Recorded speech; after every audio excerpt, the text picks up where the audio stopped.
bisa bedain langsung lah, ini ada kayunya tuh. Ini kayunya? Iya. Aduh, oh iya. Ya. Nah, oh ini kayu loh. Kayu tuh. Teh itu yang tuh bagus adalah menggunakan daunnya, bukan batangnya. Nah, ini warna terang semua nih. Iya. Nah, ini kayu semua. Percuma kebun teh bikin teh bagus-bagus tapi nggak ada pelanggannya. Iya, nggak diapresiasi, nggak mau dibayar mahal. Kita di Indonesia, kebunnya ada di kita. Kita nggak butuh ada essence.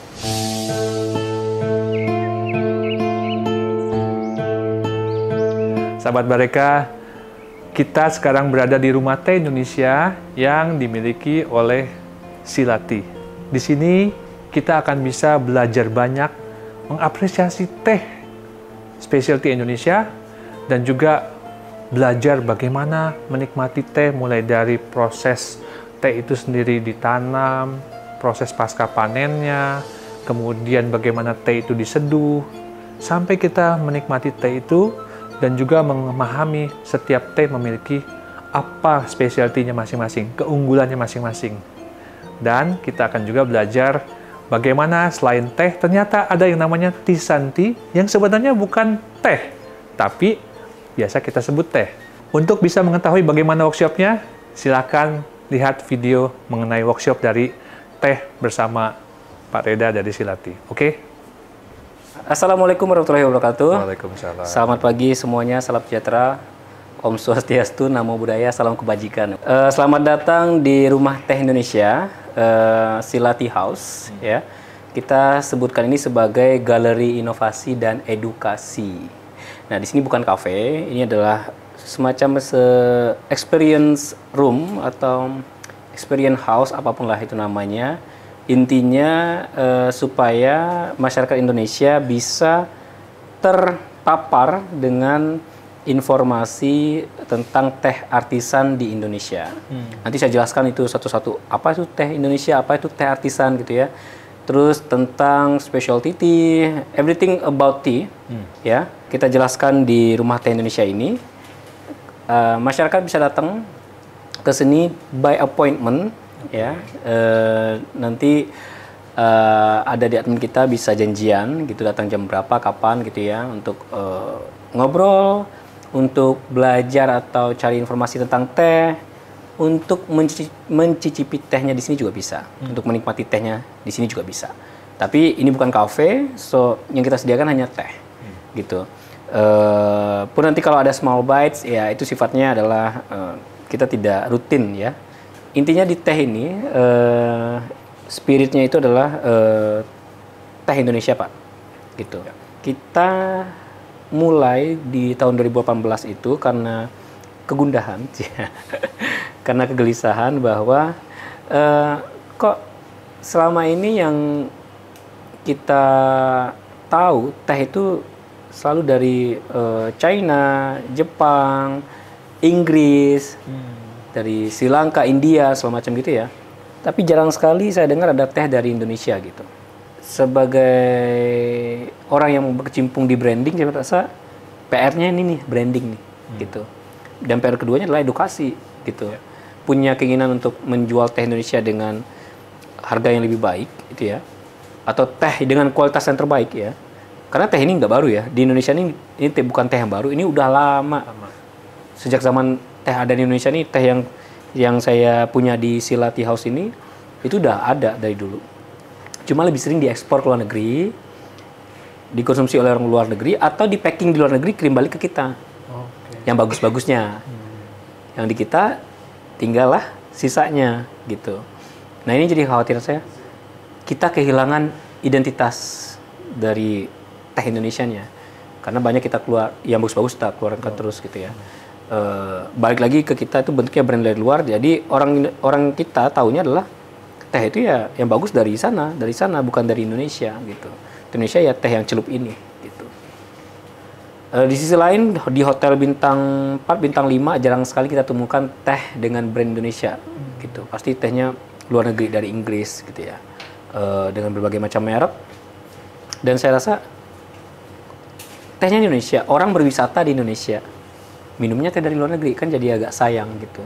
Tapi saya juga percaya hotel itu punya pertimbangan tersendiri. Apakah supaya orang yang datang itu bisa merasa lebih spesial bertamu di hotel itu? Ini yang jadi sebenarnya menurut saya tantangan supaya bisa meyakinkan brand Indonesia, teh Indonesia itu bisa pantas juga berdiri di sejajar dengan brand internasional gitu. Oh, ini panjang banget ceritanya ya. Jadi Pak, saya mencoba sharing sedikit karena tadi diminta workshop ya. Nanti langsung aja ya dari Mbak Alvina sama Pak Petrus, kalau ada pertanyaan langsung disampaikan. So, yang pertama edukasi yang kita mulai ke masyarakat adalah menjelaskan dulu tentang teh dengan yang non teh tapi sering disebut teh. Oke. Ya kan? Di sini pernah dengar chamomile tea, pernah dengar mint tea, atau teh telang atau teh rosella. Jasmine. Nah, jasmine tea, nah tetap lagi ya. Tapi gini, kita mesti bedakan dulu.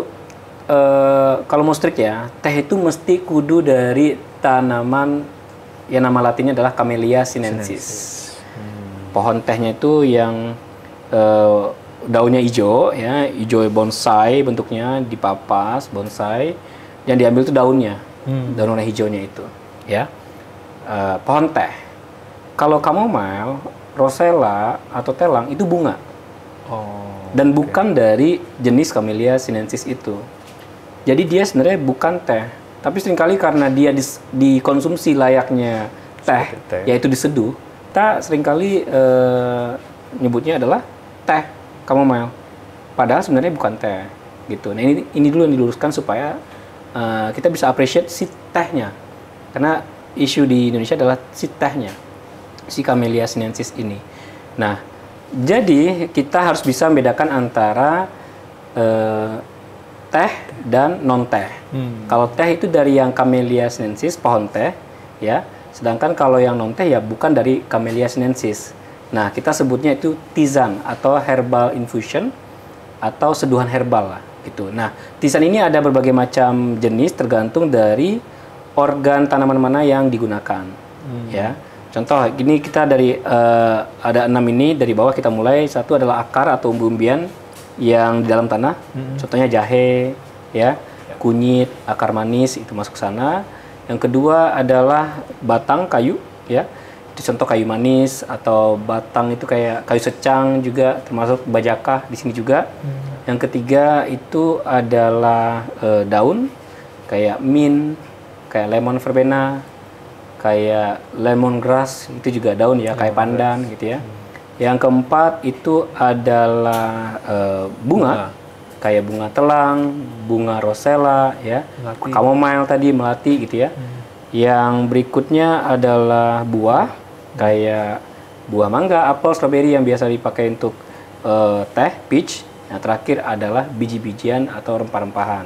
Contohnya adalah black pepper, star anise, cengkeh, gitu masuk semua. Kapulaga Arab gitu, yang ada bijinya di dalamnya. Gitu. Nah itu disebutnya tisane, bukan teh, ya. Sampai sini kita mengerti? Oke, mengerti. Oke, nah sekarang kita nggak usah bahas tentang tisannya, kita bahas dulu tentang si tehnya dulu. Nah, Camellia sinensis. Yes, si Camellia sinensis ini. Nah, dari si Camellia sinensis ini, pohon teh yang sama, dia bisa punya beragam jenis turunannya. Dari daun teh yang sama nih, bisa diolah dengan berbagai macam cara pengolahan, sehingga muncul berbagai macam tipe teh, ya, berbagai macam jenis teh. Contoh yang pertama itu adalah white tea, pernah dengar white tea? White tea. Ya. Terus green tea, lalu black tea. 3 ini yang jadi utama. Nah, di kita di Indonesia ada lagi inovasi yang dilakukan, ya, yang istilahnya semi oksidasi. Teh semi oksidasi. Nah, biasanya kalau yang terkenal dari China itu namanya oolong. Semi oksidasi. Semi oksidasi. Kalian 3 pertama full oksidasi. Nah, yang white tea itu modelnya dia non oksidasi, tapi cara pengeringannya adalah air dry. Jadi pengeringan dengan menggunakan udara atau cahaya aja. Kalau green tea dia non oksidasi juga sama kayak white tea, non oksidasi, tapi cara pengeringannya beda. Cara pengeringan yang green tea adalah dengan disangrai, gitu, atau pokoknya dipanaskan lah, lebih panas dibanding si white tea tadi. Kalau white tea dari cahaya dari udara aja, gitu. Kering alami kalau yang si white tea itu. Nah, kalau green tea itu ada proses pemanasan sangrai gitu ya. Sebelum proses sangrai, karena si teh itu punya kandungan antioksidan yang sangat tinggi, dia mudah teroksidasi, makanya sebelum dia terjadi oksidasi, dia harus diikat dulu antioksidannya dengan cara kill green istilahnya, atau di stop proses oksidasinya. Dia tadi dengan suhu panas, gitu. Makanya dia masih fresh greenish gitu ya. Rasanya pun masih kayak daun kayak sayur lah, gitu ya, rata-rata gitu. Nah kalau black tea dia kebalikan dari green tea, dia full oksidasi. Gitu. Dia sengaja dioksidasikan, bahkan dipercepat proses oksidasinya. Cara mempercepatnya adalah dengan dirobek, dicacah, atau pokoknya digulung apapun segala macam caranya yang bisa mengeluarkan enzim pada daun teh itu. Ya, jadi keluar enzimnya dan itu dibiarkan terpapar udara, lalu dia akan mencoklat atau dalam tanda kutip membusuk secara alami, tapi bukan busuk yang busuk bangkai, bukan ya. Tapi kayak dia akan terlayukan sendirinya dan mencoklat lalu di oven, gitu, dipanggang, di roasting segala macamnya. Nah, dia black tea di full oksidasi. Nah, biasanya di sini kita bermain nih tengah-tengah nih, semi oksidasi antara green tea dan antara black tea. Kalau kita bisa bilang secara angka, green tea 0% oksidasinya, black tea 100%, maka percentage ini kita mainkan. Ada yang 25%, 50%, 75% oksidasinya, level oksidasinya. Nah, tapi biasanya kalau di kebun teh ini nggak bisa ditakar nih, udah berapa persen nih, gitu. Biasanya tea masternya lah yang tahu sudah masuk ke level mana oksidasinya. Gitu. Jadi di perkebunan teh itu maksudnya setelah dipetik? Setelah dipetik, ini pasca panen, pasca petik. Gitu. Tapi masih di perkebunannya? Yes. Belum dibawa ke proses yang selanjutnya? Yes, jadi... Sudah mulai oksidasi itu ya? Yes, jadi gini, teh itu beda sama kopi adalah kopi itu bisa kita panen, terus jadi green bean-nya kita olah di luar kebun. Kalau teh nggak, green leaf itu mesti segera diolah. Karena pasti efeknya tadi oksidasi level itu, si oksidasinya akan terjadi seiring perjalanan waktu. Karena sudah ada pori-pori yang membuka ketika kita petik tuh. Gitu. Jadi harus segera diproses di kebun. Gitu. Biasanya apa prosesnya? Itu tujuannya memperlambat oksidasi itu atau maksudnya diproses untuk apa di kebun itu yang penting, yang paling kritikal? Oh, kritikalnya adalah sampai kering, Pak. Oh. Jadi harus sampai kering itu di kebun. Gitu. Jadi dari kebun ada tempat produksinya. Di situ mau diputuskan apakah dia mau jadi white tea, green tea, black tea, sebenarnya sudah ada, sudah di set up di kebun di situ. Oke. Gitu. Kalau green bean, kalau kopi ya kita dari kebun bentuknya green bean mau olah roastnya medium atau lebih hard gitu ya, lebih gelap atau lebih light itu bisa. Tapi kalau di teh nggak bisa, dia harus di kebun. Nah, balik tadi Camellia sinensis itu kan sama semuanya. Yang membedakan teh itu tadi level oksidasinya. Yes, prosesnya. Prosesnya. Apakah Camellia sinensis yang ditanam di Indonesia ini dengan yang ditanam di Tiongkok atau di Jepang beda-beda? Beda-beda juga. Walaupun sama Camellia sinensis. Dia Camellia sinensis itu kita sebut sebagai varietas ya. Di bawah varietas itu ada namanya subvarietas atau klon. Nah, varietas tertua atau yang pertama ditemukan itu dari China ya, daerah Fujian.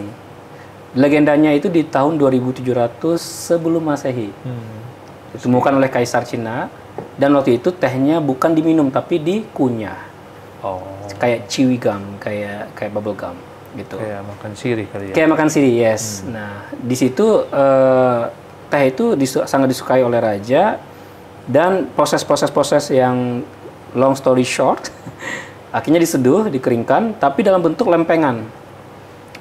Pernah tahu puer? Ya, kayak piring gitu ya, kayak mangkok, kayak bata ada juga gitu, model-model macam-macam.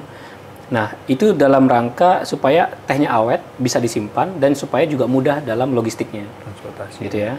Kan kirimnya jauh tuh, ketika apalagi di tahun sekitar abad belasan gitu, orang Eropa sudah melirik teh sebagai minuman yang mereka minum sehari-hari. Gitu. Jadi di zaman itu teh hanya milik China. hanya ada di China gitu. Belum ditanam di luar. Belum ditanam di luar negeri, belum ditanam di mana-mana gitu. Nah, sampai pada masa masalah ratunya Portugis ya menikah, terus dia minta mas kawinnya itu teh yang super mahal dari China gitu. Karena dia adalah ratu dan raja di zaman itu, seperti selebgram ya, seperti influencer ya. Jadi kalau raja minum apa, ratu minum apa, rakyatnya pasti minum gitu. Nah, akhirnya populer itu teh di Eropa. Walaupun sebelumnya enggak. Sebelumnya kayak mereka nggak suka karena rasanya bitter, rasanya kayak obat gitu. Nah, tapi akhirnya setelah tahu cara menikmatinya, akhirnya mereka jadi tren gitu. Ada afternoon tea, ya kan? Ada budaya teh muncul di sana. Tapi tadi lagi mereka karena kebutuhan tehnya semakin besar, mereka melihat mereka harus punya perkebunan sendiri gitu. Singkat ceritanya ya, ini panjang banget ceritanya. Dan akhirnya ya mulailah dia tanam teh di India, di Sri Lanka, di Kenya gitu. Bahkan salah satunya termasuk di Indonesia oleh Belanda gitu. Teh menjadi komoditas yang wajib mereka punya di Eropa karena untuk melawan musim dingin juga tuh waktu itu. Di India itu kan ada teh asam. Itu apakah asam, beda dengan teh yang... Kita bicara yang varietas ya. Varietas yang di China itu adalah Camellia sinensis, varietas sinensis. Oh, Camellia sinensis, varietas sinensis. Sebenarnya namanya Camellia sinensis aja. Cuman karena ini ada proses administrasi pendaftaran apalah gitu ya, Latin gitu ya. Camellia sinensis adalah berarti Camellia yang tumbuh di daerah Sinensis, China. Satu lagi adalah Camellia harusnya Assamica namanya. Cuman konon katanya yang ditanam di India itu adalah yang dari China. Oh, oke. Sumbernya dari China juga. Iya, karena yang kita tahu adalah teh itu awalnya dari China. Ketika ditanam di India, sudah pasti dugaannya adalah itu tanaman dari China, dibawa ke India untuk ditanam. Dicoba tuh beberapa tempat, nggak berhasil. Yang berhasil di daerah Assam namanya. ASSAM. Nah, makanya namanya Camellia sinensis varietas Assamica. Padahal kalau misalnya kita bisa singkat, itu adalah Camellia sinensis, Camellia Assamica. Tapi karena dia adalah tanaman yang sama, makanya Camellia sinensis varietas Assamica. Yang di China, Camellia sinensis varietas sinensis. Gitu. Walaupun jadi perdebatan sampai sekarang masih perdebatan di India. Iya, masih jadi perdebatan bahwa orang India ngakunya adalah itu tanaman asli di situ. Dari India. Dulu kita tidak menyeduhnya gitu. Apakah dulu jadi sayur kah, jadi apa enggak, tapi intinya buat mereka itu udah ada dari dulu, bukan dari China. Karena modelnya beda, bentuk organismenya beda, daunnya gitu. Kayak kopi itu Robusta dan Arabica kan? Iya. Kalau yang di China itu dia lebih kecil-kecil, lebih paling ukurannya paling gede itu sejempol, tapi lebih tebal pucuk daunnya. Iya, dan lebih gelap dan rantingnya pendek-pendek. Sedangkan kalau yang di India itu lebar daunnya, bahkan telapak tangannya ada. Gitu. Physically-nya beda gitu. Makanya orang masih mencoba meneliti ini beda apa enggak gitu. Apakah karena perubahan tempat berubahlah bentuknya? Jadi kan gitu. Adaptasi dengan kondisi mutasi alam. genetiknya gimana gitu ya. Nah, yang di Indonesia itu klonnya mix tuh, ada yang dari China, ada yang dari India, dari Assam tadi. Bahkan ada juga yang dari Sri Lanka. Yang populer malah dari Sri Lanka kita punya gitu. Daunnya tengah-tengah di antara yang sinensis sama yang Assamica. Oh, jadi dari Sri Lanka ini juga beda dengan yang dari India dengan yang dari China? Yes. Nah, yang di Sri Lanka, konon katanya, itu yang India ditanam di Sri Lanka jadi lebih kecil. Bahkan terjadi adalah dicoba menanam tanaman yang sinensis di Sri Lanka, tapi kurang produktif, dipotong, disetek sama tanaman dari India. Makanya ada klon tersendiri, berubahlah dia. Berubah lagi. Hebatnya teh ini itulah, dia bisa mudah beradaptasi dengan lingkungan. Orang dulu kira bahwa teh adalah hanya tanaman dataran tinggi, bahkan sekarang sudah bisa di dataran rendah, gitu. Dataran tinggi itu di berapa yang paling di atas 800 mdpl. Sekarang di bawah 800 bisa? Bisa. Gitu. Bahkan ini kalau saya nggak salah dengar ada di daerah Sumatera atau Bangka Belitung tuh dekat pantai. Dekat pantai. Iya, gitu. Yang mana itu mestinya dulu nggak bisa ya? Nggak bisa, tapi bisa gitu. Itu maksudnya masih jauh lah ini ya. Tapi daerah 400 aja 600 itu udah bisa tanam teh. Tapi pertanyaan berikutnya adalah apakah dia produktif atau enggak kan? Gitu. Pokoknya klon macam-macam. Nah, Indonesia sendiri punya namanya klon gambung. Gambung. Oh. Di daerah Ciwidey. Punyanya Pusat Penelitian Teh dan Kina Gambung. Gambung itu nama daerah. Biasanya kalau varietas teh atau klon teh itu sesuai dengan daerahnya. Gitu. Makanya sekarang klon itu banyak banget. Ada Gambung, kalau di Jepang tuh ada Yabukita. Bahkan di kita namanya Sugui. Macam-macam deh. Jadi setelah ketemu teh tuh lebih ruwet lagi. Oke. Banyak ya Pak tadi tentang varietas teh. Nah, sekarang kita gini deh. Yang perlu tahu banget di teh ini adalah mutu teh. Jadi gini, jangan sampai ngerasa bahwa ketika membeli teh Sila ini mahalnya itu hanya karena brandingnya atau kalengnya, bukan. Gitu. Beda mutunya, beda kualitasnya. Nah, kita bicara yang diedukasi selalu di masyarakat. Mungkin pernah dengar nih, teh terbaik ada pada pucuknya, ya. Nah, itu benar. Tapi yang benar-benarnya adalah mesti kita lihat di kebunnya, memang dipetik apakah daun yang paling pucuk atau tidak. Semakin pucuk, semakin muda, itu semakin bagus kualitasnya, gitu ya. Nah, ini saya punya flyer pun juga edukasi sentris ya, gitu. Jadi ini daun tehnya, ya. Silakan. Daun teh yang kita petik itu hanya menggunakan daun 1, 2, 3, dan 4. Paling muda. Yang kedua, yang ketiga. Biasanya orang sebut ini tuh P. Nah, tapi saya lebih detail lagi, saya sebutnya flowery orange pekoe. Yang nomor satunya masih tip, ya, masih ujungnya.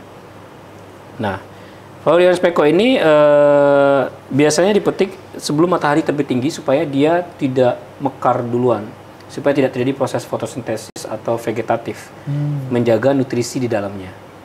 Pagi-pagi nih ya? Pagi-pagi nih sebelum matahari terbit tinggi, gitu ya. Paling tidak jam 7 udah beres, gitu, atau jam 8 udah beres, gitu ya. Lalu baru dikeringkan. Nah, biasanya daun ini dipetik jadi white tea, diproses white tea umumnya. Tapi kita inovasikan bisa diolah menjadi black tea dan green tea. Nah, daun nomor 1 ini, yang paling mahal ini, yang paling pucuk, kita olah jadi white tea, green tea, dan black tea seperti ini. Nah, ini silver needle, diolah jadi white tea. Ini yang black tea, ya, golden jet. Kalau dibilangnya di situ ada golden needle istilahnya. Ini green needle kita sebut, atau di istilah variannya adalah royal emerald, gitu. Nah, ini sangat sensasional, ya. Kita mulai cium dari aromanya dulu saja. Silakan Pak. Sebagai praktisi F&B, Bapak tahu aromanya,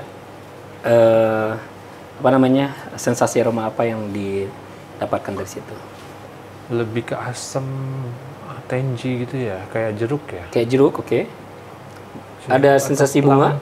Plum gitu ya. Aroma bunga? Iya, plum. Plum ya? Nice. Nah, sekarang boleh dibuka tangannya, dimakan, ini bisa jadi camilan ya. Makanya nggak disediain camilan di sini, karena ini camilan. Camilannya ini udah.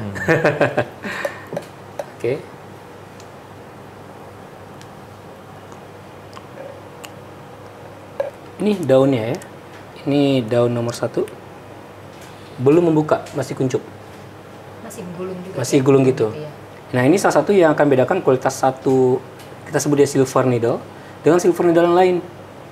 Ini bisa kita jual harganya kalau di Sila ya 2,8 juta sekilo. Oh my god.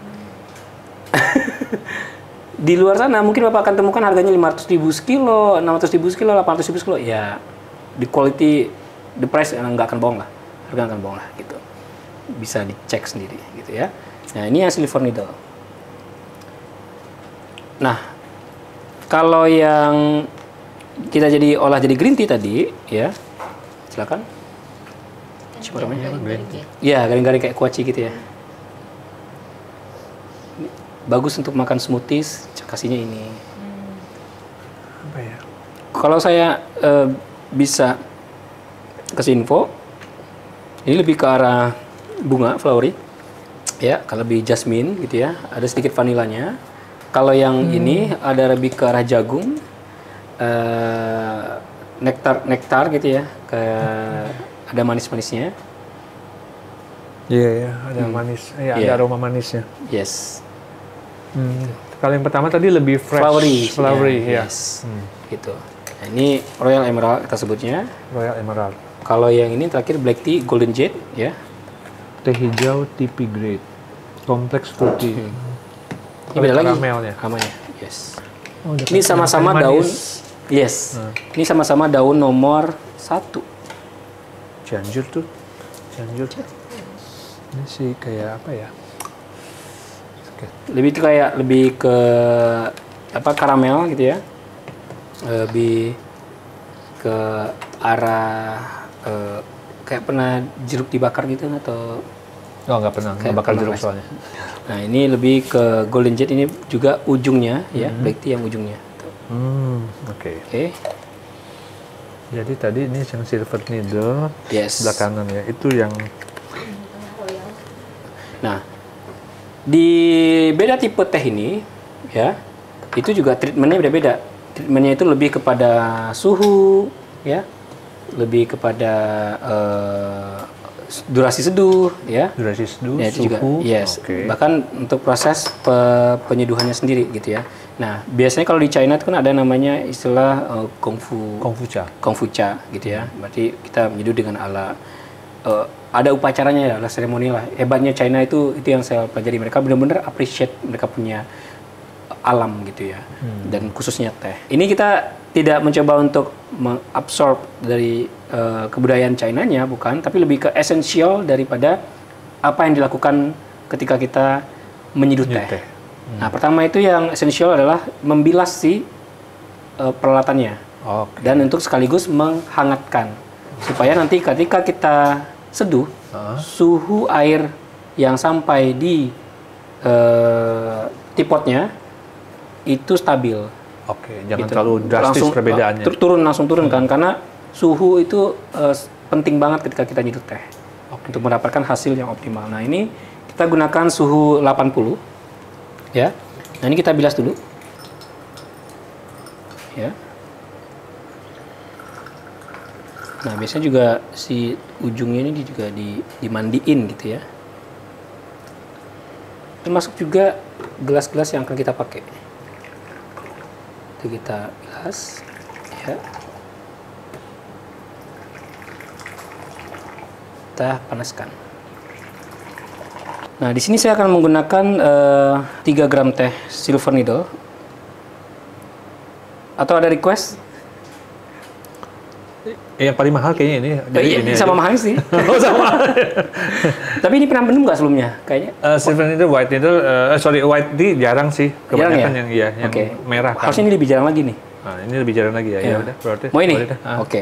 Ini favorit saya juga sih sebenarnya. Dulu awalnya ini, ketika saya kenal ini udah langsung beralih ke sini karena rasanya lebih kompleks, lebih manis juga. Oke. Ya. Oh sorry, ini saya pakai 4 gram biar lebih lebih bold.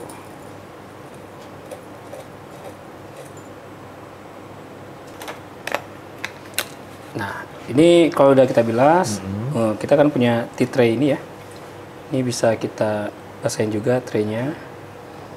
Biasanya kalau di China itu kan ada satu totem gitu ya untuk disiramin air gitu. Nah, kita kan nggak perlu ya. Nah, di sini kita akan masukkan si daun tehnya tadi kita timbang 4 gram. Oke. Cium aromanya dari sini. Iya. Kayak daun bayam ya. Nah, ini daun bayam dia. Oke. Oke ya. Nah, ini kita naikkan suhunya sedikit. Oke. Ini kita akan pakai sekitar 350 ml selama 2 menit. Ini ala seduhannya saya pakai ala western ya. Memang durasi seduhnya agak lama, rasio airnya lebih banyak. Oke. Berapa menit? 3 menit? 2 menit. 2 menit. Yes. Kenapa ini nggak dicuci kalau daunnya? Langsung diseduh gini? Nah, betul, oke. Pencucian daun itu dilakukan untuk membilas debu atau membilas atau membuka pori-pori daunnya. Gitu. Di ala kungfu itu wajib. Oke. Ya, karena ada sisi spiritualism juga yang ditaruh di sana. Sedangkan kita ambil yang esensial. Bagi kita, ini balik ya, ini treatment metode masing-masing orang bisa beda, gitu. Bagi kita agak sayang untuk membuang seduhan yang pertama itu, kalau alasannya adalah higienitas dan awakening, istilahnya membuka pori daun, gitu ya. Di luar sisi spiritual ya, gitu, masing-masing masih beda. Nah, di kita karena ini sudah jelas higienis dari yang kita olah, gitu ya, dan kita tawarkan langsung kepada konsumen untuk merasakan bagaimana ibaratnya kayak baru freshness-nya, gitu ya. Sedangkan nanti di seduhan kedua kita bisa langsung dapatkan yang lebih clear. Rasanya. Oke. Yang pertama lebih ada intensnya ya. Biasanya tuh lebih kayak semacam ada agak getah ya atau getir gitu ya. Nah, gitu. Untuk taste-nya. Nah, tapi balik lagi selera. Kalau misalkan nanti mau dibilas itu juga oke. Tidak dibilas juga tidak masalah. Gitu. Kondisi airnya, apakah kita, air mineral yang dibilang air galonan itu apakah oke dipakai? Nah, atau harus air yang ditreatment dulu? Saya personally lebih suka menggunakan air dengan pH di atas normal. pH di atas 7? Di atas 7, bahkan di atas 8. Oke, sampai gitu. di atas 8. Karena dia punya kecenderungan untuk memberikan rasa manis lebih baik. Oh, gitu. pH di atas 7 itu di atas 8. pH di atas 8. Di atas 8. Jadi kita gunakan air itu yang less mineral. Less mineral. Tapi bukan yang non mineral sama sekali ya. Tapi yang less mineral. Ada kandungan mineralnya tapi nggak begitu banyak gitu. Nah, masing-masing nanti kalau kita mau lebih artisan banget, lebih spesifik, masing-masing teh mestinya beda air. Kalau misalnya mau mendapatkan rasa terbaik daripada setiap teh yang mau kita minum gitu. Cium aromanya boleh?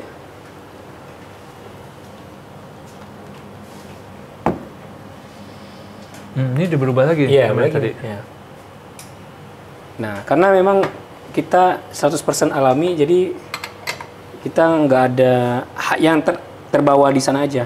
Aroma itu mungkin ketika diseduh mungkin akan berbeda, gitu ya. Misalkan kita akan buang, ya.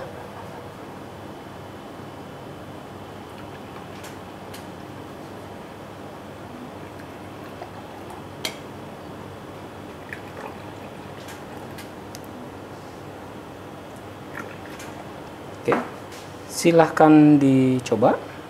Ya, silahkan, Pak. Ya.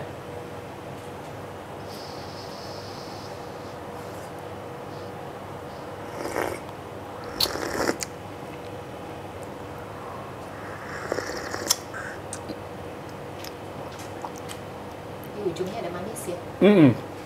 Yes. Dapat rasa manisnya. Kalau saya bilang tuh kayak mungkin karena saya dulu sering makan jagung manis gitu ya. Tapi sempat juga penasaran dengan air rebusan jagungnya. Ini kayak sedikit ada aroma atau sensasi air rebusan jagung. Iya, itu gitu. Tadi lagi nyari apa? Ini benar-benar. Iya. Kalau saya aroma jagung rebus. Iya, jagung rebus, yes. Gitu. Itu yang saya dapatkan di sini. Enak ya? So, ini tentang penyeduhan, tentang mutu teh. Bahkan saya tuh untuk experience ya. Kalau kita minum teh, beda gelas, beda rasa. Beda gelas, beda rasa. Tadi kita bicara air nih. Kalau air pun, mau airnya kayak gimana pun, akan menghasilkan seduhan yang berbeda. Ini seduhan yang sama, dengan gelas yang berbeda. Rasanya berbeda. Coba ya. Menarik nih. Kalau saya melihat teh itu mesti dinikmati ala wine. Bukan ala kopi gitu ya. Tapi ala wine. Ala wine. Iya. Gitu. Karena hampir mirip lah treatmentnya gitu. Jadi dia harus diperangkap juga itunya apa dia terus aroma di swirl nggak? Yes. Okay.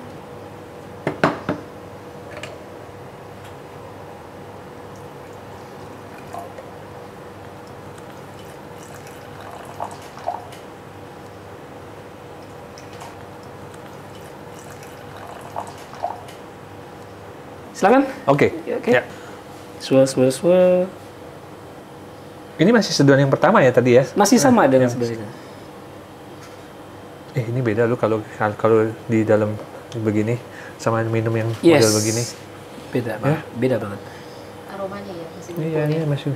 Jadi katanya molekul dari cairan liker apapun itu akan mengikuti wadahnya. akan mengikuti wadahnya. Ya, wine pun begitu, kopi pun begitu, bahkan air mineral, air putih pun begitu. Kalau wadahnya berubah, dia molekulnya akan ikut menjadi model si wadahnya. Ini kimia. Ini kimia, bukannya Iya. superstitious ya, bukannya Bukan superstitious, tahayul. bukan tahayul ini. Iya. Ini kimia, ada. Kimia. Karena waktu saya baca juga yang orang bikin wine atau bikin whisky itu kan tempat distilasinya kadang-kadang karena dari zaman kakek dulu pernah kepentok atau apa jadi penyok gitu ya. Nah, ketika dia bikin yang baru, dia ikutin penyoknya lagi. Supaya sama prosesnya. Kalau nggak katanya berubah rasanya. Iya, betul banget. Itu lucu juga saya bagian itu. Emang harus dibikin. Jadi kadang itu yang kita nggak sadari kan. Bahkan dimasak pun juga gitu kan Pak. Beda bentuk kualinya, bahan kualinya. Iya. Iya, karena aromanya masih terkumpul di sini, masih terperangkap di sini. Yes. Nggak dibiarin keluar. Kalau ini kan terbuka semua. Yes. Saya lanjutkan, ini tentang metode menikmati teh. Kita tunjukkan beberapa modelnya. Agak sulit memang mengedukasi masyarakat Indonesia atau meminta mereka untuk appreciate teh seperti ini. Udahlah tehnya tawar, ya kan? Karena orangnya udah kebiasaan minum manis ya, gulanya banyak banget ya. Ini biasa aja rasanya. Maksudnya selalu ketika di kelas itu muncul yang begitu. Sorry, kalau di Jawa Tengah tuh wajib mesen bilang kalau mau teh tawar, tehnya jangan pakai gula ya. Kalau nggak udah pasti pakai gula. Udah pasti pakai gula ya. Kan nas gitol. Nas gitol. Ya, kan? Panas, legit, kental. Ya kan? Jadi benar-benar mantap gitu ya gulanya. Nah, bahkan saya pernah sempat guyon juga gitu. Dulu mungkin ya, karena teh yang bagus-bagus dikirim keluar, orang kita penasaran untuk cobain teh, dipangkas lagi. Yang bawah itu kan. Cross teh yang ibaratnya teh krosok lah istilahnya kan. Digoreng-goreng rasanya pahit. Kasih gula biar manis, enak. Nah, itu baru jadi kebiasaan gitu. Itu bagian dari cabangnya, maksudnya rantingnya si pohon teh. Iya, jadinya ke bawah-bawah dong ketika kita bahkan yang frankly to say bahwa teh yang kita minum sehari-hari sekarang ya begitu. Gitu. Nah, kayak gini nih contoh. Ini yang kayak udah yang daun bawah ya, daun tua ya. Gitu. Nah, kalau yang muda-muda, daun yang bagus ya. Kalau daunnya kita itu gelapnya bagus dan daunnya pilinannya kecil-kecil. Pilinannya? Iya. Ini dipilin ya? Iya, dipilin, ditwist. Oh, ini mulai ada aroma. Kalau itu mah nggak ada aroma. Iya. Nggak ada aroma sama sekali. Nah, itu makanya dikasih aroma. Aroma melati. Tambahin lagi aroma vanila, aroma ya macam-macam deh Pak kalau sekarang. Di kita makanya akhirnya mencoba untuk memaksakan lah ya, push the limit. Kita nggak boleh menggunakan essence itu. Yes, oke. Merusak kualitas sebenarnya. Bukan nggak boleh, bukan nggak aman. Aman ya aman, tapi saya dulu pernah kerja di perusahaan teh itu ya diminta untuk bikin teh dengan berbagai macam varian rasa. Saya menggunakan essence dan saya berinisiatif, otomatis tehnya nggak perlu yang bagus. Karena itu tadi. Nah itu. Ngebohongin otak pakai flavor itu ya. Yes. Tapi sebagian konsumen ya. Nggak peduli kan. Nggak peduli. Rasanya enak. Sebagian gitu. besarnya. Enaknya aja dapatnya gitu. Cuman sebenarnya efeknya adalah banyak loh ripple efeknya ke belakang. Dengan kita akhirnya pakai essence, kualitas tehnya rendah, upah pemetik jadi tidak sejahtera. Kebun teh tidak valuable, tidak ada nilai ekonomis, ditinggalkan. At the end akhirnya Indonesia nggak akan punya kebun teh. Itu terbukti 15 tahun terakhir Pak. Teh Indonesia sudah berkurang hampir 50%. Dari 200.000 hektar sekarang cuma tinggal 100-an ribu hektar. Gitu. Kakao juga sama begitu. Nah, begitu kita kejadiannya. Karena kita lupa cara mengapresiasinya gitu. Yes, di hilirnya harus dibenerin. Hilirnya kita mesti benerin gitu. Percuma kebun teh bikin teh bagus-bagus tapi nggak ada pelanggannya. Iya, nggak diapresiasi, nggak mau dibayar mahal. Inilah tugasnya Bareka. Siap. Nah, so ini kita bisa bedain langsung lah. Ini ada kayunya tuh. Ini kayunya? Iya. Aduh, oh iya. Ya. Nah, Oh ini kayu loh. kayu tuh. Bener nih. Belum tentu kayu teh loh itu ya. Iya. Tuh. Jadi teman-teman mesti bisa kritis sekarang mulai melihat apa namanya kualitas dari apa yang kita masukkan ke dalam tubuh kita. Ini penting nih, ya. Nah, itu ya. Berarti kalau kita nanti di restoran-restoran dibilang tehnya gratis, jangan mau juga ya. Aduh, kan jangan yang ada batang ini kali Itu ini. baik lagi kan, tergantung kantong yang bicara kan. Kalau ya oke lah gitu kan. Kalau membedakan yang bentuknya livi ini kelihatan langsung ya. Pertanyaannya gimana kalau udah jadi teh celup? Kalau udah jadi teh, oh iya. Iya kan, gimana dong kalau udah jadi teh celup? Nah ini saya juga kasih edukasi biasa di kelas. Kita langsung robek dia punya kantongnya, Tibek. ya. Ini saya nggak kasih tahu brandnya apa ya, tapi di sini teman-teman bisa lihat sendiri deh. Dari sini kita bisa lihat ya, ini brand premium ya, super premium malah, karena Tibeknya aja udah cantik banget ya. Gitu ya. Tibek ini pengaruh juga nih. Nah ini brand luar negeri ya. Oke. Dan salah satu yang paling laku di Indonesia. Ini yang brand paling laku di Indonesia. Ini yang paling laku di daerah. Ini lokal dua-duanya. Lokal nih. Ini lokal dua nih. Dua-duanya. Ya. Oke. Nah, cara kita bisa membedakan apakah dia teh bagus apa enggak? Intinya teh itu yang mutu bagus adalah menggunakan daunnya, Iya. bukan batangnya. Nah, kalau daun itu biasanya warnanya lebih gelap. Kalau daun warnanya lebih gelap. Ya, kalau batang warnanya lebih coklat, lebih terang. Sampai sini langsung kelihatan kan mana yang teh yang Lebih gelap artinya lebih hitam. lebih hitam. Lebih hitam. Lebih gelap, lebih Iya. hitam gitu ya.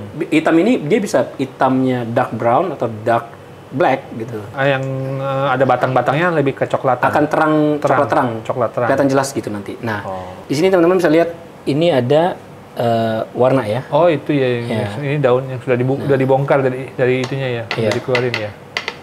Ya. Ini teh yang biasa kita temukan di pasaran. Oke, kita buka lagi aja deh. Buka aja. Ya, untuk membuktikan nih. Nah, Oh iya sama, iya. warna lebih brownish ya. Dan di sini teman-teman bisa lihat kalau yang teh itu yang coklat ini gelap ini nih. Ya, yang terang-terang kayak putih-putih yang ini. putih-putih itu? Nah, itu batangnya. Oh itu batangnya. Ya, itu ranting teh. Ya. Dia nggak mungkin jadi warna kehitaman karena Nggak ada oksidasi ya. nggak akan batangnya mungkin, itu ya? yes, nggak akan bisa. Karena udah ada seratnya, serat kayunya. Pasti kayak kayu. Jadi kayak ini kayak serpihan kayu. Kalau yang teh itu ya pasti warnanya lebih gelap lagi tuh. Nah, ini kalau ini dia tehnya ada nih gelap. Ya. Iya. Lebih Dan banyak lebih gelapnya. banyak ya. Nah, cuman di sini kalau teman-teman lihat ya.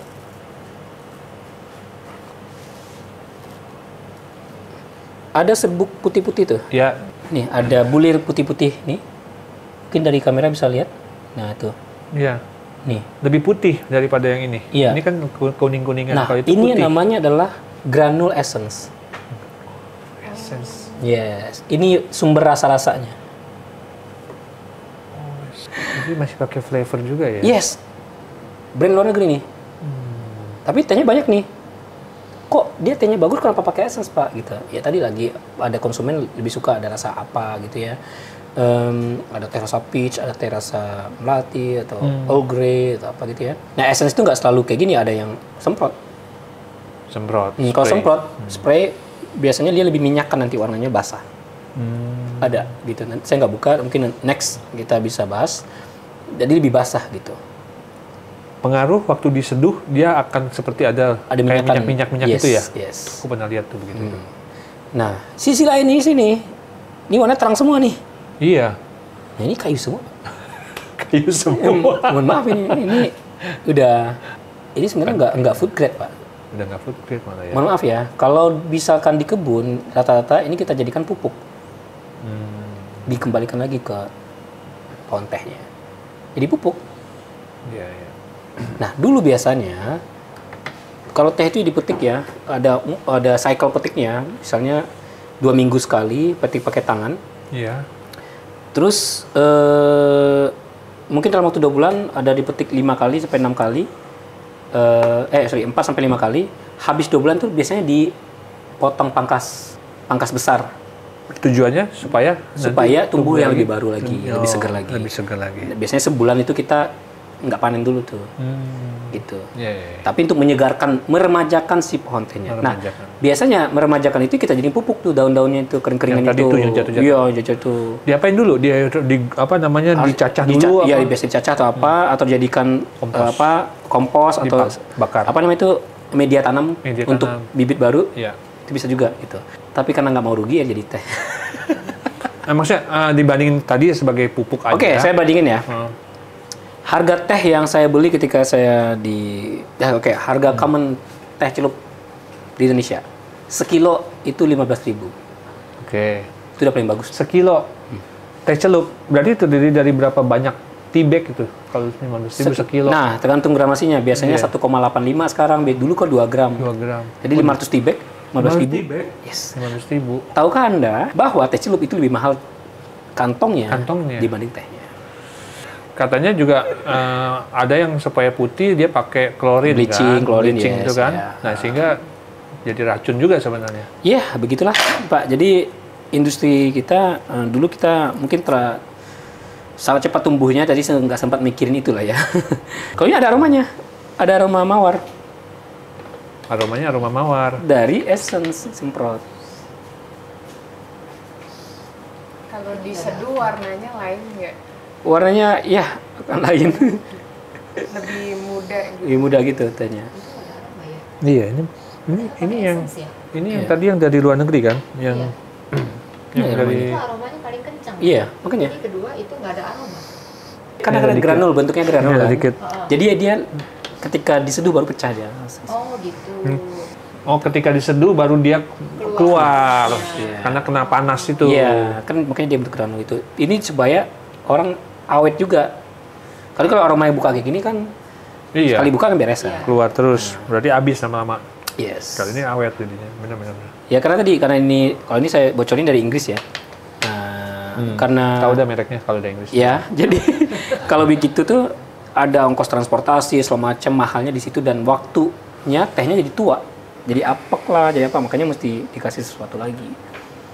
Gitu. Nah, kita di Indonesia kebunnya ada di kita. Kita nggak butuh ada essence. Iya. Kita nggak butuh ada essence. Kita bisa kasih penawaran ini lebih baik gitu. Cuma karena kita udah kebiasaan dengan banyaknya gula, banyak ini jadi kayak nggak berasa. Padahal ini puasa aja 6 hari nggak gula, enak banget nih teh.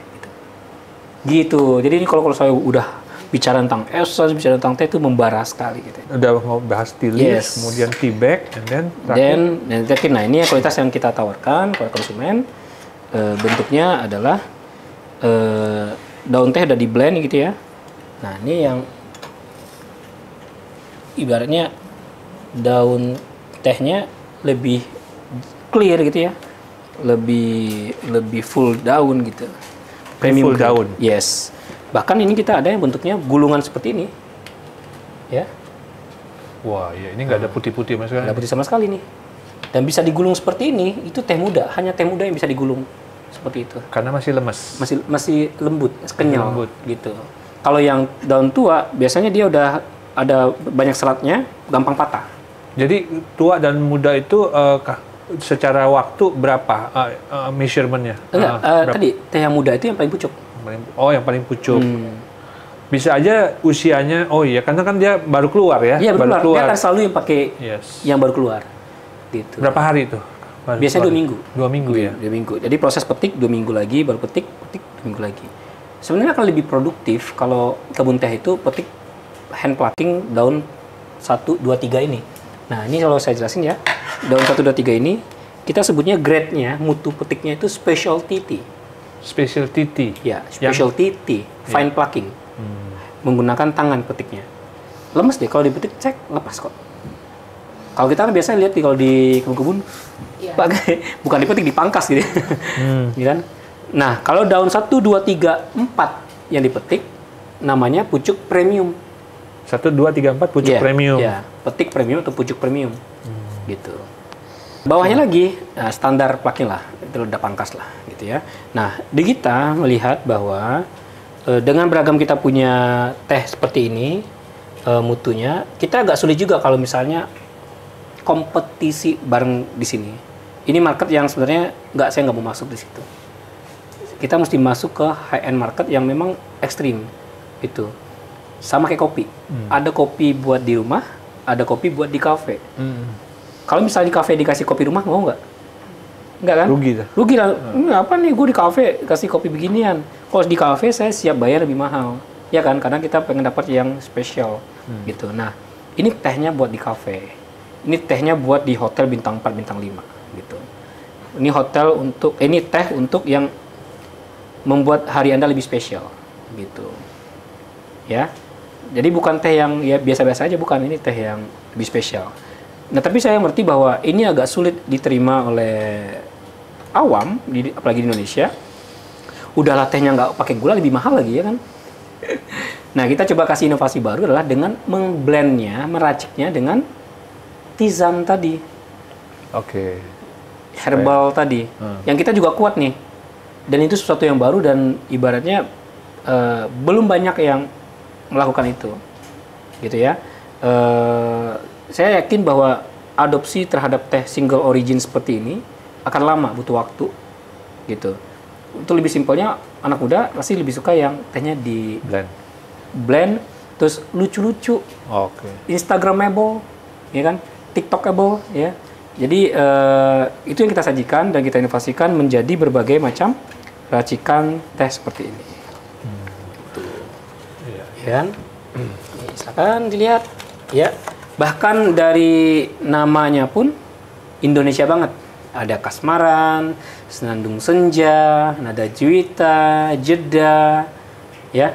Nah, di sini membuat anak muda lebih tertarik untuk coba, ya, ngeteh gitu. Ini bisa diseduh berapa kali? Bisa 2-3 kali lagi. 2-3 kali lagi. Mau lagi? Kita coba ya. Sambil ya. Jadi kalau white tea atau silver needle itu dia tehnya terus segini ya, nggak akan yang kayak saya ulung itu bisa menjadi melebar. Enggak, dia akan bentuknya manjang-manjang gini. Manjang-manjang gini aja ya. Karena tadi pucuknya kecil ya. Yes. Tambahin waktu sedikit.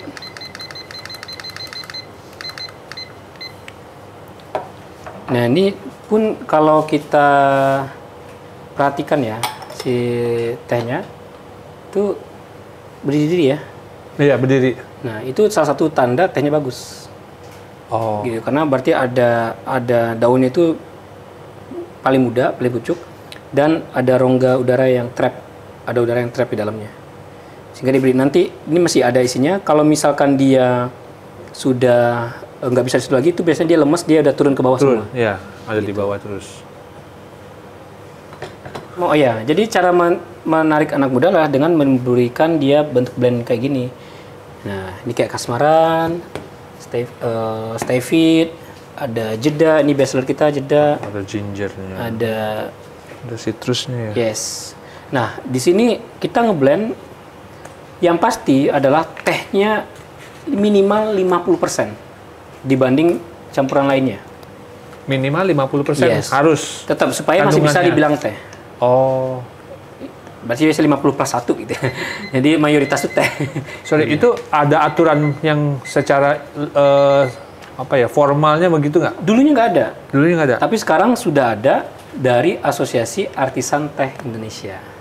Gitu. Oh, ada asosiasi. Ada asosiasinya sekarang. Indonesia. Di Asosiasi Artisan Teh Indonesia. Kebetulan saya ketua umumnya. Oh, oke, sip. Tapi kita bukan saya sendiri yang bikin aturan ya. Ini kita bersepakat bareng supaya bisa kontrol lah. Kadang kan kayak gini tuh orang bilang teh, padahal nggak ada Camellia sinensisnya sama sekali, gitu. Maksudnya internasional ada nggak aturan begitu? Ke mama yang bilang kodek gitu. Nah, itu ada. Sebenarnya ada, tapi saya nggak bisa akses ke sana. Tapi intinya adalah dibilang di sana sih bukan tentang berapa jumlah spesifik dari teh atau berapa gitu, tapi ada disebutnya adalah natural flavor tea. Natural flavor itu berarti ada tambahan bahan alami lain di teh gitu. Natural blend namanya, natural blend gitu. Ada namanya flavor tea sekarang. Jadi yang flavor tea ada, yang natural blend ada gitu. Nah, ini masuk ke natural blend. Alami bener-bener ya, nggak ditambahin dari flavor yang tadi di spray gitu ya. Jadi kita pakai bahan-bahan yang bener-bener bagus. Buat apa? Taruh di kamar tidur. Spa ya, jeda. Ada butterfly pea-nya ya? Yes, ada butterfly pea-nya. Calming. Mau coba yang itu? Mau? Oh ya. Ini gelasnya saya isi lagi. Ya. Warnanya lebih golden ya. Iya. Apakah lebih lama karena tadi? Lebih lama, ya kan? lebih lama dan Brewing sebelum kedua. prosesnya.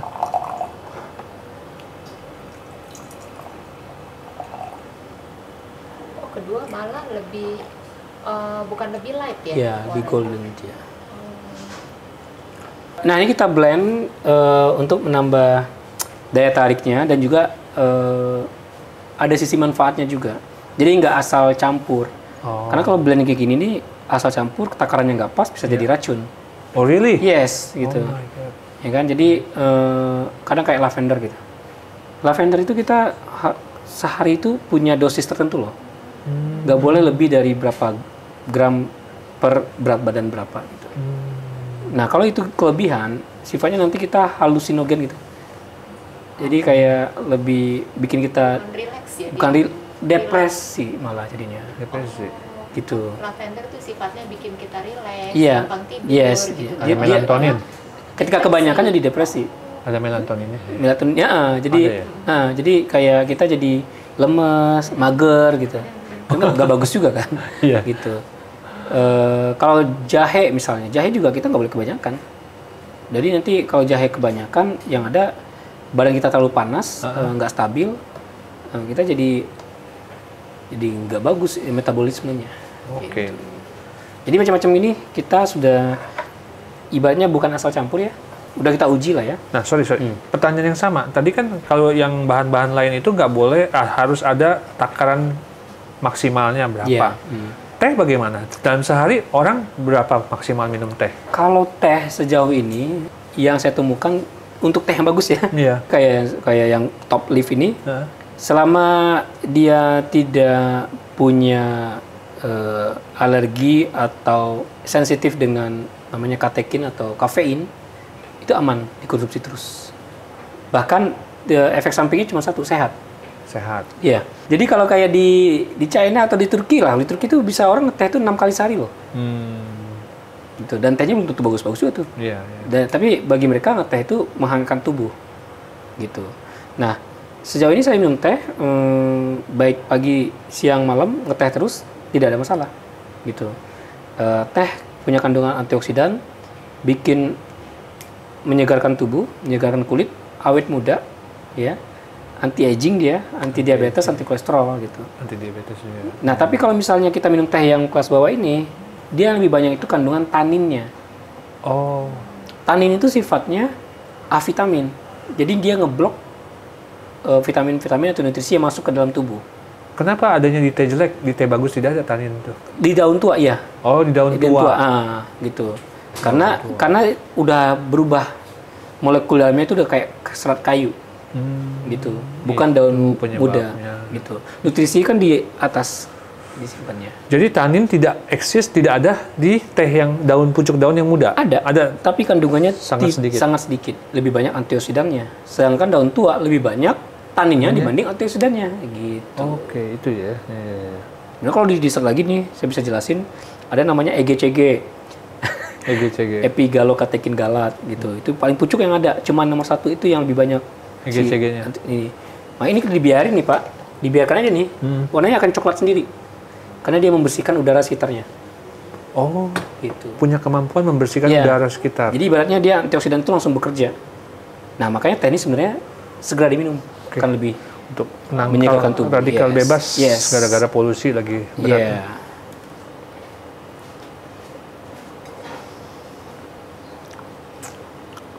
Oke. Tapi Ya. untuk rasa yang pertama ya kayaknya ya. Iya. Hmm. Tadi Mas Reda udah ngomong, kalau kedua udah mulai berubah. Udah mulai Iya. Tapi kalau secara warna dia lebih ini ya. Sebenarnya ya, kalau misalnya tadi Bapak minta ya, kita bilas dulu tadi juga baru sedang keduanya itu baru oke juga gitu. Tapi baik lagi selera. Kalau saya sendiri merasa yang pertama itu ada karakternya, ya saya nggak berani buang gitu. Iya. Sayang tuh dibuang. Berbagai tadi bahan teh tadi yang ada yang white tea, ada green tea, ada black tea, ada semi oksidasi tea-nya. Di kita tuh ada 2, yellow and red tea ya, tapi ini jadi masih debatable ya, discussable juga di asosiasi. Nah, dari berbagai macam jenis teh itu kita blend lagi dengan berbagai macam bahan herbal tisane Nah, bestsellernya tadi ya Kasmaran, Sandung Senja, ada Putih Suwangi ya. Terus ada Stay Fit dan macam-macamnya. Semuanya ada alasan pembuatannya, bukan sekedar dicampur-campur jadi enak aja gitu ya. Nah, bestseller kita tuh jeda. So, ini basisnya adalah Silver Needle White Tea ya. Kita buka fresh direct from the leaf ya. Enak lagi Iya ya. kan? Ya. Kesukaan aku banget. Kalau ini kan ada sniffing jar ya sebagai Kayak ada eucalyptus juga ya? Oh ya? Iya, aku Oke. ngerasain ada. Penampilannya Di sini juga tulisannya ya. Direkomendasikan diminum sebelum istirahat. Ya. Kita bilas sedikit, nanti kita minumnya pakai gelas ini ya. Ya. Ini kalau mau bilas, ini bisa langsung diminum loh airnya, nggak usah dibuang juga. Biar membersihkan palet rasanya.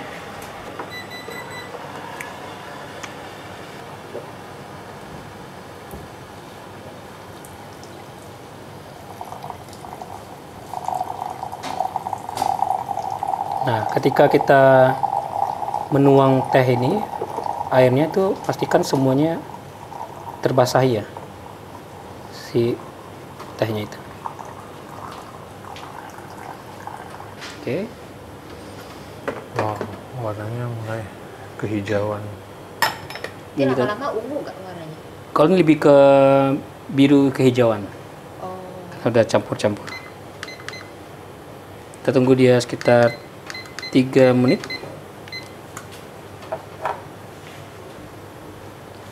Kalau mencium dari aroma tutupnya juga bisa diambil, cium aroma tutupnya. Udah cium. Menikmati teh itu sebenarnya proses menikmati teh itu bukan hanya saat kita minum. Proses pembuatan, penyajian preparation awal, keseduh, terus kita bisa mulai dari minum, coba aromanya, meresapi gitu. Jadi ngeteh itu mesti khusyuk, ini mesti kayak ibadah memang. Tapi apa namanya? Baik lagi, kalau saya itu selalu bikinnya teh itu, kalau ngeteh itu antara aku dan kamu gitu. Jangan sampai ada pengganggu. Jadi pujangga ya kalau orang udah ngeteh. Jadi benar-benar, nah itu yang saya salutnya sama Jepang. Dia punya tea ceremonial gitu ya. Ya. Benar-benar kita diajak untuk mendalami si karakter teh itu, mendalami story dari teh itu, gitu.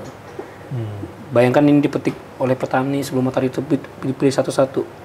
Baik lagi ke sini nih, 1 hektar itu paling cuma bisa menghasilkan 3 kg kering. Oh really? Yes. 1 hektar 3 Iya. kilo doang? Ya, 3 kg kering.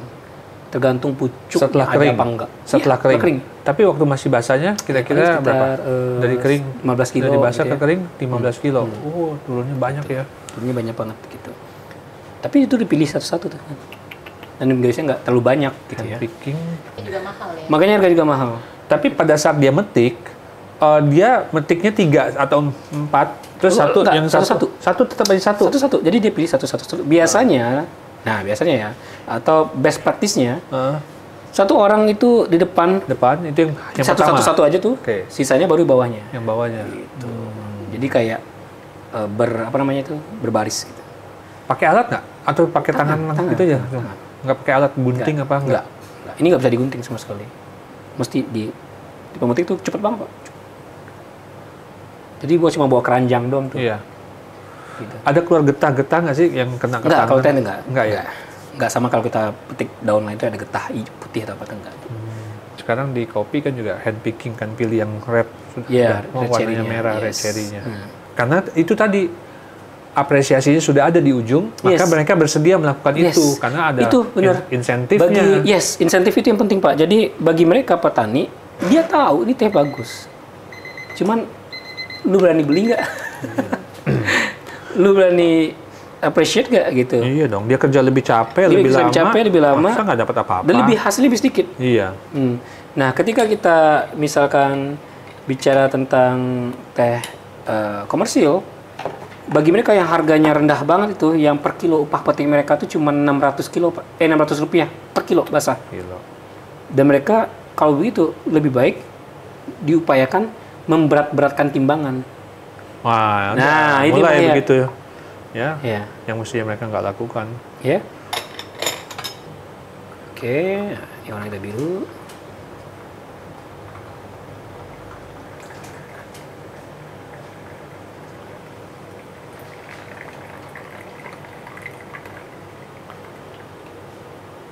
Jeda. Jeda.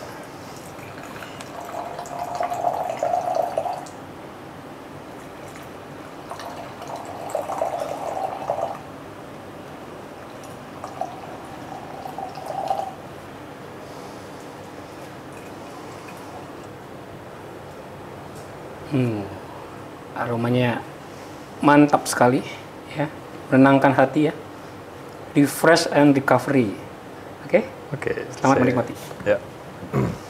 Cheers lagi. Cheers lagi. Oke. Kita Masih sejenak panas, disul-sul dulu, nikmati Jeda. aromanya dulu. dari kehidupan yang stressful di Sila Rumati. Enak ya. Elegan banget.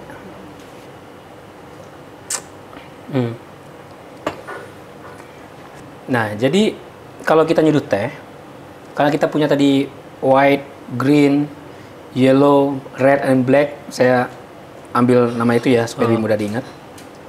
Semakin dia putih, suhunya semakin rendah. Semakin putih, semakin rendah. Ya, Oh, oke. semakin dia black, semakin tinggi. Gitu. Dan nggak lebih dari 95 ya. Kalau Tetap udah nggak lebih dari boleh 95 itu pecah lah rasanya tuh. Jadi pahitnya aja yang keluar. Oh, kayaknya ada kopi juga ya. Yes. Jadi white tea itu di suhu 75 sampai 80 maksimal. Oke. Gitu. Bahkan ada yang 70 70 mulainya. ya. Tapi 70 tuh saya rasa agak tawar ya kalau saya Masih nanggung ya. nanggung ya. Saya biasa pakai di 78. 75 78 gitu. Silver needle. Aha. Ke white tea. Kalau yang green tea itu 80 sampai 85 range-nya. Green tea 80 sampai 85. Oh, oke. Gitu. Nah, ini kan kita pakai white tea. Tapi kok pakai suhu 80, Mas? Karena ada bunga talangnya. Yang mana kalau saya kasih 78 atau 75, warnanya nggak keluar. Berarti si khasiatnya juga nggak keluar. Biru bunga telangnya itu ya. Ini rasanya ya. Biarpun Rasanya, dari tadi udah ya masih ngumpul loh. Namanya pleasant aftertaste. Long aftertaste gitu. Pleasant aftertaste. Pleasant kan maksudnya agak sayang nih kalau kita habis itu makan gorengan. Masih ngumpul. Kalau yang black jadi 90 sampai 95 lah gitu. Banyak sebenarnya yang bisa saya ceritain di teh gitu ya. Bahkan untuk supaya teh Indonesia bisa populer di Indonesia dan bisa jadi tren baru, mesti inovasi-inovasi penyajian baru, cara menikmati gaya baru mesti kita sajikan, tapi dengan tetap tidak melupakan apresiasi pada tehnya. Contoh, dari yang ini saya tidak cukup berhenti dengan inovasi di blend dengan seperti ini, tapi jadi tea mocktail. Dibikin tehnya bukan jadi es teh biasa, kan es teh manis. Kita jadikan dia dengan format mocktail atau cocktail, tapi ini non alkohol, gitu. Makanya kemarin kita di pameran ya ada beer tea, ada ini beer tea nggak pakai bir ya, bentuknya kayak bir, gitu. Terus ada tea wine gitu ya, yang kita juga bikin. Dan milk tea juga, teh susunya, ya pokoknya yang kita angkat tehnya. Kalau misalkan sekarang tuh es lemon tea, simple sirup, cairan lemon, warna teh, ya es batu. Iya. Teh hanya cuma sebagai warna, diaduk-aduk rasanya lemon, manis, udah beres.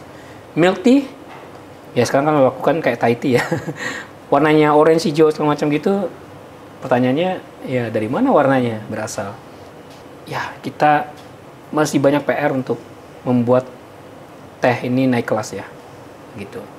Nah, PR yang sebenarnya saya kerjakan itu adalah bagaimana memajukan budidaya. Nah, budidaya ini kita di kebun hulu, memajukan budidaya menjadi budaya.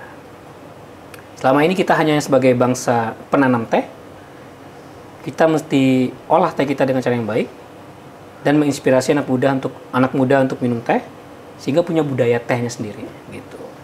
Seperti orang Inggris nggak punya teh, dia punya budaya tehnya. Dimulai dengan lifestyle dulu. afternoon tea, ya kan? Ada English breakfast, gitu ya. Ada English afternoon juga dia, gitu. Nah, mesti ada banyak pihak yang menggerakkan ini bersama-sama sih. Nggak bisa hanya sila, gitu. Jadi, mari bantu mereka ya. Kita promosikan teh Indonesia dengan cara yang lebih apresiatif, ya. Memajukan budidaya, menjadikannya budaya. Gitu. Kita cheers dulu untuk teh Indonesia. Cheers, Pak. Ya.